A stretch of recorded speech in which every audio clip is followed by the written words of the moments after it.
প্রিয় দর্শক, আসসালামু আলাইকুম। আরিফাস ফুড ভিলেজের আরও একটা নতুন ভিডিও দেখার জন্য আপনাদের সবাইকে ওয়েলকাম জানাচ্ছি। আজ আমি আপনাদের জন্য পারফেক্ট ছানার কালোজাম মিষ্টির রেসিপি নিয়ে হাজির হয়ে গেলাম।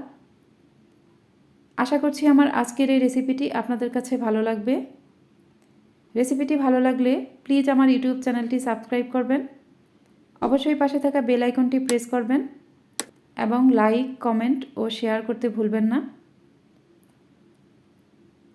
পারফেক্ট এই ছানার কালোজাম মিষ্টি তৈরি করতে আমার এখানে যা যা উপকরণ লাগছে, প্রথমেই লাগবে 1 কাপ ছানা। আমি এখানে ফ্রেশ ছানা নিয়েছি। পারফেক্ট ছানা কিভাবে তৈরি করতে হয় সেই ভিডিও আমার চ্যানেলে দেওয়া আছে, আমি ডেসক্রিপশন বক্সে এর লিংক দিয়ে দিব, আপনারা চাইলে দেখে নিতে পারেন। এরপর আমি এখানে নিয়েছি 1/3 কাপ পরিমাণ গুঁড়া দুধ, নিয়েছি 2 টেবিল চামচ পরিমাণ সুজি,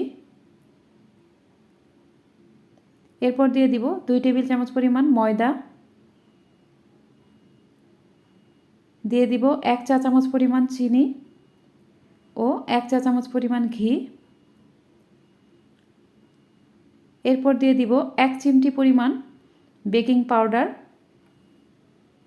এবার সব কিছু আমি খুব ভালোভাবে মিশিয়ে নিব।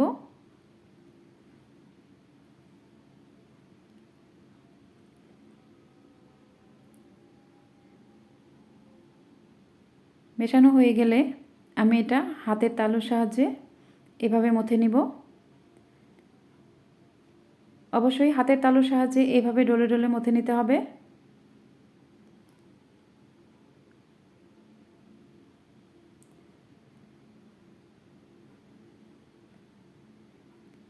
আমি এটা 6 থেকে 7 মিনিটের মতো এভাবে মথে নিয়েছি।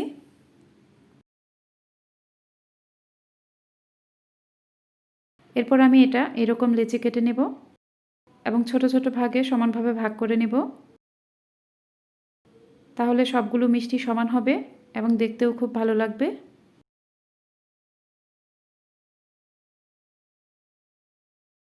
এবার আমি 2 হাতে কিছুটা ঘি মেখে নিব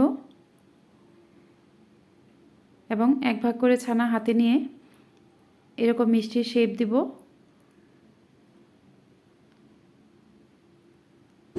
আপনারা নিজেদের পছন্দ অনুযায়ী যে কোনো শেপ দিতে পারেন। এভাবেই আমি সবগুলো মিষ্টি বানিয়ে নেব। আমি সবগুলো মিষ্টি বানিয়ে নিয়েছি। এখন আমি এগুলো ভাজতে চলে যাব। প্যানে আমি পর্যাপ্ত পরিমাণ রান্নার রেগুলার তেল দিয়ে দিয়েছি। তেলটা যখন কুসুম গরম হবে তখন আমি এখানে মিষ্টিগুলো দিয়ে দিব। তেলটা অবশ্যই কুসুম গরম হতে হবে। খুব বেশি গরম হয়ে গেলে মিষ্টিগুলো পারফেক্টভাবে ভাজা হবে না এবং খুবই ধৈর্য সহকারে একটু সময় নিয়ে মিষ্টিগুলো ভাজতে হবে।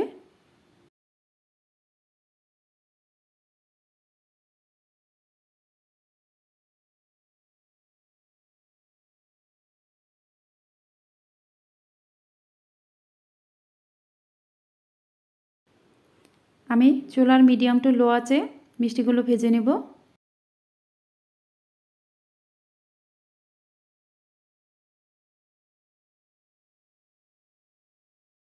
মাঝে মাঝে এগুলো উল্টে দিতে হবে।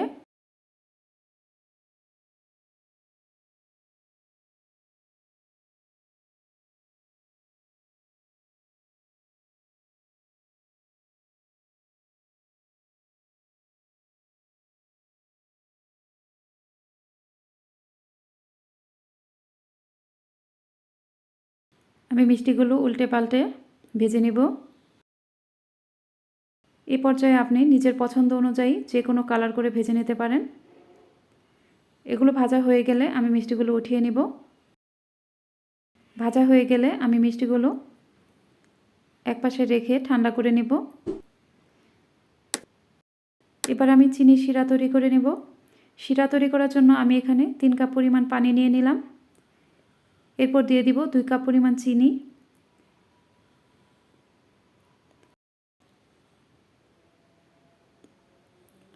শিরাটা যখন একটা বলক চলে আসবে তখন আমি এখানে মিষ্টিগুলো দিয়ে দিব।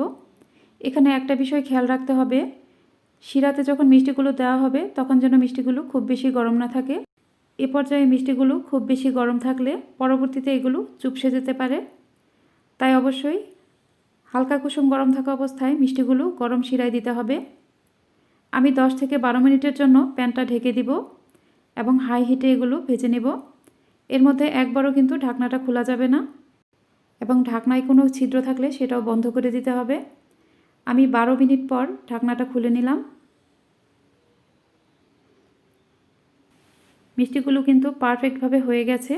দর্শক দেখুন মিষ্টিটা কতটা নরম হয়েছে।